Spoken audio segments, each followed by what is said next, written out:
कर्म बड़ा या भाग्य? यह प्रश्न प्राचीन काल से ही एक उलझन बना हुआ है।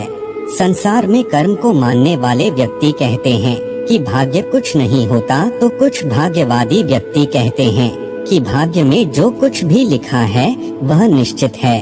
मनुष्य कर्म और भाग्य इन दोनों बिंदुओं को अलग अलग दृष्टिकोण से देखते हैं। कर्म और भाग्य के इस प्रतिद्वंद का सत्य व सटीक उत्तर श्रीमद् भगवत गीता में स्पष्ट किया गया है, जिससे आज हम आपको परिचित कराएंगे। नमस्कार दोस्तों, अगर आप भी भगवान श्री कृष्ण के भक्त हैं तो कमेंट में जय श्री कृष्णा जरूर लिखें। तो चलिए शुरू करते हैं आज की प्रस्तुति। भाग्य व कर्म को स्पष्टता से समझने के लिए पुराणों में एक कथा का उल्लेख मिलता है। वह कथा इस प्रकार है। प्राचीन काल में एक संत हुआ करते थे। उनका नाम ज्ञानेश्वर था। उनके दो शिष्य थे, कर्मेश्वर और भागेश्वर। एक दिन कर्मेश्वर और भागेश्वर के बीच बहुत बड़ी बहस हो गई कि कर्म बड़ा है या भाग्य। कर्मेश्वर कर्म को बड़ा मानता था, परंतु भागेश्वर भाग्य को बड़ा मानता था। उन दोनों में बहस इतनी बढ़ गई कि उन्हें जाकर अपने गुरु ज्ञानेश्वर से इसका उत्तर मांगना पड़ा। उनके गुरु ज्ञानेश्वर ने उनसे कहा कि मैं तुम्हें इसका उत्तर अवश्य दूंगा। प्रातःकाल तुम दोनों मुझे मेरी कुटिया के आगे मिलना। ऐसा कहकर ज्ञानेश्वर ध्यान लगाने चले गए।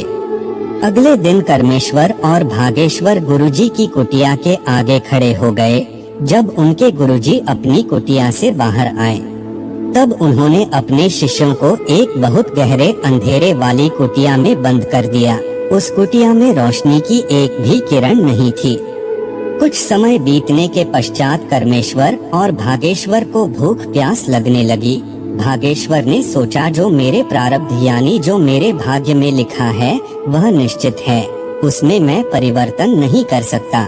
इससे अच्छा मैं राम नाम ही जपता हूँ। ऐसा सोचकर भागेश्वर ने राम नाम लेना आरंभ कर दिया, किंतु कर्मेश्वर को यह कदापि स्वीकार नहीं था। उसने सोचा, मुझे कर्म करना पड़ेगा, अन्यथा मैं भूखा मर जाऊंगा। तो वह खड़े होकर उस अंधेरी कुटिया में खाने पीने की वस्तु खोजने लगा। कभी उसका सिर किसी वस्तु से टकरा जाता, तो कभी उसके पैर में चोट लग जाती, किंतु वह ना तो थका और ना ही उसने हार मानी। बहुत प्रयत्न करने के पश्चात उसे एक मटका मिला। जब उसने मटके के अंदर हाथ डाला तो मटके में उसे चने मिले। कर्मेश्वर चनों को पाकर इतना प्रसन्न हुआ कि उसकी प्रसन्नता का कोई ठिकाना नहीं था।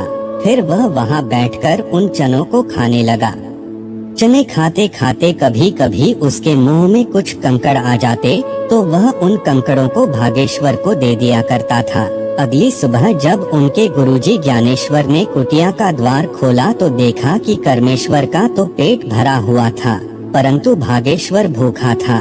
कुटिया का द्वार खुलने के कारण जब कुटिया में रोशनी हुई, तब कर्मेश्वर आश्चर्यचकित रह गया। कर्मेश्वर भागेश्वर को जो कंकड़ समझकर दे रहा था, वह कंकड़ नहीं किंतु हीरे थे।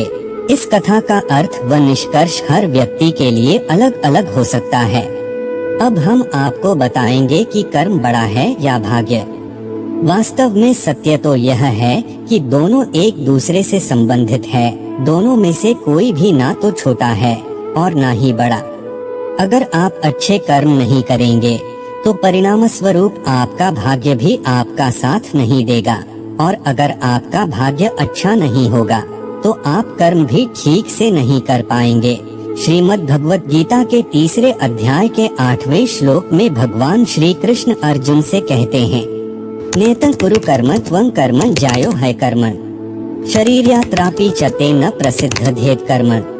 अपना नित्य कर्म करो, क्योंकि कर्म ना करने की अपेक्षा कर्म करना श्रेष्ठ है। कर्म के बिना तो शरीर का निर्वाह भी नहीं हो सकता। इस संपूर्ण कथा के अनुसार कर्मेश्वर हो या भागेश्वर, दोनों को ही कर्म करना पड़ा। एक ने खाने की खोज की तो दूसरे ने राम नाम की साधना। कर्म करने से कोई मुंह नहीं मोड़ सकता, और अगर आपने कर्म किया है तो उसका फल आपको अवश्य मिलेगा। अब बहुत से व्यक्ति यह भी कहेंगे कि भागेश्वर को इतना बड़ा फल क्यों मिला। इससे संबंधित भी भगवान ने कहा है, सर्वधर्मान् परित्यज्य मामेकं शरणं व्रज। अहम त्वा सर्व पापेभ्यो मोक्षयिष्यामि मा शुच।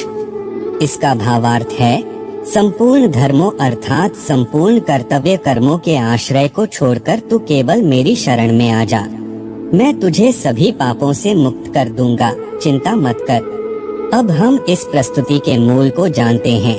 कर्म या भाग्य में से कोई भी छोटा या बड़ा नहीं होता। भाग्य लोहे के समान है, जहाँ कर्म रूपी चुंबक होता है वहीं भाग्य खींचा आता है। वास्तव में भाग्य हमारे कर्मों का ही परिणाम है। अनुकूल कर्म किए जाएं तो भाग्य को अपनी ओर मोड़ा जा सकता है, परंतु भाग्य के सहारे बैठकर कर्मों से दूरी बना लेना ही पराजय, दुख और परेशानियों का कारण बनता है।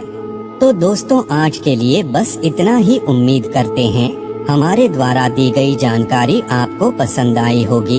तो मित्रों, अगर यह वीडियो आपको पसंद आई हो तो लाइक और शेयर जरूर कीजिएगा। अगर आपने हमारे चैनल को सब्सक्राइब नहीं किया है तो जरूर करिए। और हाँ, वीडियो को अंत तक देखने के लिए आपका बहुत बहुत धन्यवाद।